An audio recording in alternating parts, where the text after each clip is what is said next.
ആവർത്തന പുസ്തകം 10-ാം അധ്യായം. അക്കാലത്ത് യഹോവ എന്നോട്, നീ മുമ്പിലത്തെ പോലെ 2 കൽപ്പലക വെട്ടിയെടുത്ത് എൻ്റെ അടുക്കൽ പർവ്വതത്തിൽ കയറി വരിക. മരം കൊണ്ടൊരു പെട്ടകവും ഉണ്ടാക്കുക. നീ ഉടച്ചുകളഞ്ഞ മുമ്പിലത്തെ പലകകളിൽ ഉണ്ടായിരുന്ന വചനങ്ങൾ ഞാൻ ആ പലകകളിൽ എഴുതും. നീ അവയെ ആ പെട്ടകത്തിൽ വെക്കണം എന്ന് കൽപ്പിച്ചു. അങ്ങനെ ഞാൻ ഗദരമരം കൊണ്ടൊരു പെട്ടകമുണ്ടാക്കി. മുമ്പിലത്തേവ പോലെ 2 കൽപ്പലക വെട്ടിയെടുത്ത് കയ്യിൽ ആ പലകയുമായി പർവ്വതത്തിൽ കയറി. മഹായോഗമുണ്ടായിരുന്ന നാളിൽ യഹോവ പർവ്വതത്തിൽ തീയുടെ നടുവിൽ നിന്ന് നിങ്ങളോട് അരുളി ചെയ്ത 10 കൽപ്പനയും യഹോവ മുമ്പിലത്തെ എഴുത്തുപോലെ പലകകളിൽ എഴുതി അവയെ എൻ്റെ പക്കൽ തന്നു. അനന്തരം ഞാൻ തിരിഞ്ഞ് പർവ്വതത്തിൽ നിന്നിറങ്ങി ഞാൻ ഉണ്ടാക്കിയിരുന്ന പെട്ടകത്തിൽ പലക വെച്ചു. യഹോവ എന്നോട് കൽപ്പിച്ചതുപോലെ അവ അവിടെ തന്നെ ഉണ്ട്. ഇസ്രായേൽ മക്കൾ ബെനയാക്കാൻ എന്ന ബെരോത്തിൽ നിന്ന് മൊസേരയിലേക്ക് യാത്ര ചെയ്തു. അവിടെ വെച്ച് അഹരോൻ മരിച്ചു. അവിടെ അവനെ അടക്കം ചെയ്തു. അവൻ്റെ മകൻ ഏലയാസർ അവനു പകരം പുരോഹിതനായി. അവിടെ നിന്ന് അവർ ഗുദ്ഗോദയ്ക്കും ഗുദ്ഗോദയിൽ നിന്ന് നീരൊഴുക്കുള്ള ദേശമായ യോത്ബത്തേക്കും യാത്ര ചെയ്തു.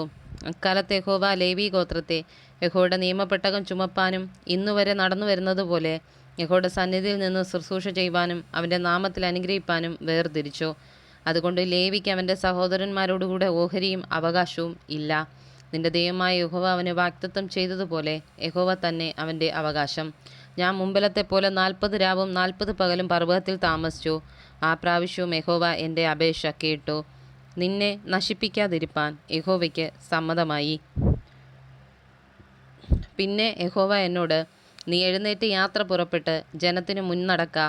അവർക്ക് കൊടുക്കുമെന്ന് ഞാൻ അവരുടെ പിതാക്കന്മാരോട് സത്യം ചെയ്ത ദേശം അവർ ചെന്ന് കൈവശമാക്കട്ടെ എന്ന് കൽപ്പിച്ചു.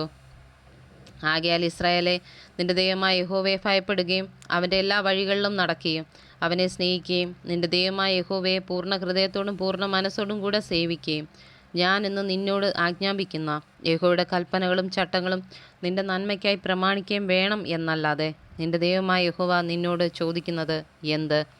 ഇതാ, സ്വർഗവും സ്വർഗാതിസ്വർഗവും ഭൂമിയും അതിലുള്ളതൊക്കെയും നിന്റെ ദൈവമായ യഹോവയ്ക്കുള്ളവാകുന്നു.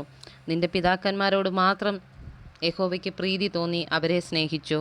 അവരുടെ ശേഷം അവരുടെ സന്തതിയായി നിങ്ങളെ ഇന്നുള്ളതുപോലെ അവൻ സകല ജാതികളിലും വെച്ച് തിരഞ്ഞെടുത്തു.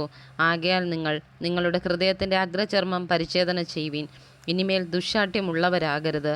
നിങ്ങളുടെ ദൈവമായ യഹോവ ദേവാദി ദൈവവും കർത്താദി കർത്താവുമായി വല്ലഭനും ഭയങ്കരനുമായ മഹാദൈവമല്ലോ. അവൻ മുഖം നോക്കുന്നില്ല, പ്രതിഫലം വാങ്ങുന്നുമില്ല. അവൻ അനാഥർക്കും വിധവമാർക്കും ന്യായം നടത്തിക്കൊടുക്കുന്നു. പരദേശിയെ സ്നേഹിച്ച് അവൻ അന്നവും വസ്ത്രവും നൽകുന്നു. ആകയാൽ നിങ്ങൾ പരദേശിയെ സ്നേഹിപ്പീൻ. നിങ്ങളും മിസ്രയീം ദേശത്ത് പരദേശികളായിരുന്നുവല്ലോ. നിന്റെ ദൈവമായ യഹോവയെ നീ ഭയപ്പെടേണം, അവനെ സേവിക്കണം, അവനോട് ചേർന്നിരിക്കണം, അവൻ്റെ നാമത്തിൽ സത്യം ചെയ്യണം. അവനാകുന്നു നിന്റെ പുകഴ്ച, അവനാകുന്നു നിന്റെ ദൈവം. നീ കണ്ണാലെ കണ്ടിട്ടുള്ള മഹത്തും ഭയങ്കരവുമായ കാര്യങ്ങളെ നിനക്ക് വേണ്ടി ചെയ്തത് അവൻ തന്നെ.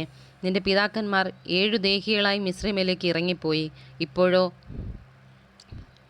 70 ദേഹികളായി മിസ്രയീമിലേക്ക് ഇറങ്ങിപ്പോയി. ഇപ്പോഴോ നിന്റെ ദൈവമായ യഹോവ നിന്നെ പെരുക്കി ആകാശത്തിലെ നക്ഷത്രങ്ങളെപ്പോലെ ആക്കിയിരിക്കുന്നു.